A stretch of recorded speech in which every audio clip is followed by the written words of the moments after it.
салом мухлисони ҳамешагии барселона ва канали барса тж. нимҳимоятгари ньюкасл метавонад дар каталония идомаи корнома кунад. падари месси пешниҳоди алҳилолро қабул кард, вале худи месси чӣ?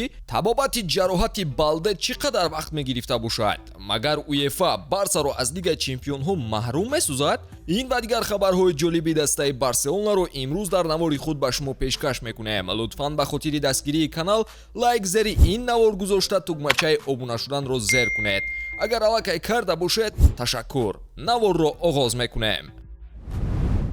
дӯстон, ёдовар мешавем ки навори мо бо дастгирии ширкати 1x омода шудааст. ҳама гуна рақобатҳои футболиро маҳз бо хизматрасониҳои ширкати 1x ҷолибу диданӣ гардонед. дар 1x регистратсия осон ва пардохт аз тамоми гӯшаи канори дунё, вале муҳимтар аз он бонус то $100 дар аввалин пардохт бо промокоди TG Barca. силкаи зарурӣ дар комментария. ба ҳама муваффақият.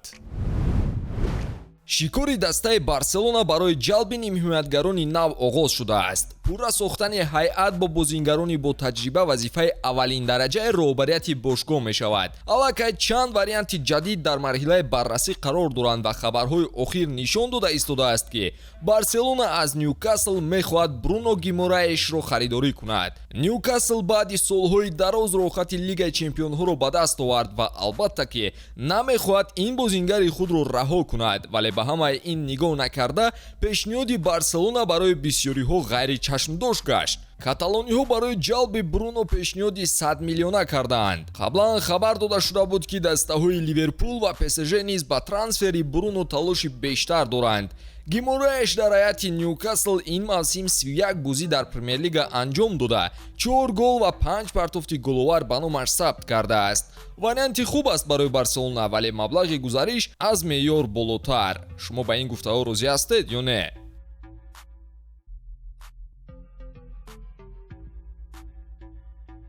балде аз тахминҳо дида бештар ба табобат машғул мешавад. дар бозии охири барселона муқобили Малёрка Алехандро Балде ҷароҳати вазнин бардошта буд.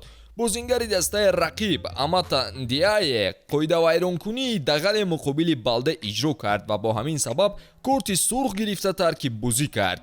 тибқи иттилоъҳо духтурони даста сараввал тахмин мекарданд ки пайвандҳои пои рости Балде осеб дидаанд. муҳлати барқароршавии ҳимоятгари каталониҳо тақрибан 5-6 ҳафта гуфта мешуд, вале маълум шуда истодааст ки ин муҳлат метавонад зиёдтар гузарад. вақти табобати ин гуна ҷароҳатҳо накам аз 10 ҳафта гуфта мешавад, яъне ки ҳимоятгар тӯли 2 моҳ наметавонад бо даста тамрин кунад. мавсим дар анҷом қарор дорад ва Балдеро мебояд ки барои барқарор шудани саломатиаш талоши бештар кунад. ҳамон қазияи Негреро то ба ҳол ба нуқтаи охири худ нарасидааст ва тахмин меравад ки агар Барса ба ҷурми гунаҳгор барояд, уефа дастаро аз лигаи чемпионҳо маҳрум месозад. қарори ниҳоӣ оиди масъалаи ришва ба доварон аз ҷониби Барселона дар рӯзҳои наздик бояд бароварда шавад.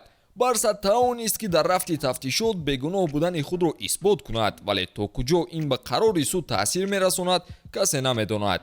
дар сурати гунаҳгор донистани даста каталониҳо ҳаққи иштирок дар евроҷомҳоро аз даст медиҳанд. уефа низ мунтазир мемонад ки қарори ниҳоӣ чӣ мешавад ва пеш аз он ба саросимагӣ роҳ додан намехоҳанд. ба фикри шумо бе Барселона мусобиқаҳои аврупоӣ ягон маънӣ дорад? ҳатман фикри худро дар ин бора дар комментария қайд кунед.